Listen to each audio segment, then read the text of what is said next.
সালামু আলাইকুম। আশা করি বন্ধুরা ভালো আছেন। আলহামদুলিল্লাহ, আপনাদের দোয়ায় আমিও ভালো আছি। একটা জিনিস আপনাদের মাঝে শেয়ার করবো বলে আবার চলে আসলাম। দেখেন, অনেকে বিদেশ বাড়ি থাকে, ফ্রি ভিসা এটা পাগল হয়ে যায়।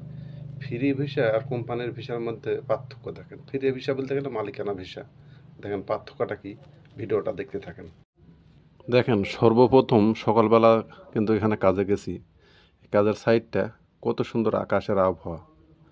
মালিকানা ভিসা বলেন আর যে ফ্রি ভিসা, দেখেন কাজ আশাবাসা করে গেলাম, কাজত লাগাইছি যে 1 থেকে 1.5 ঘন্টা পরই এমন আকাশের মেঘ আর বৃষ্টি চলে আসলো। সেখন রিটার্ন 2 ঘন্টা কাজ করে চলে আসলো লাগলো।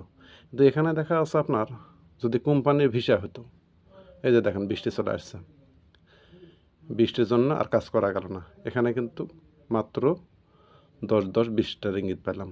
অথচ কোম্পানির যদি ভিসা হতো, 10 টাকা কম হলেও আপনার বেসিক যেটা সেটা কিন্তু ধরায় থাকতো।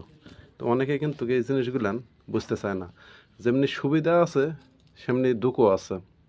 10 টাকা কম হলেও আপনার কোম্পানির ভিসা হলে কাজের টেনশন করা লাগে না।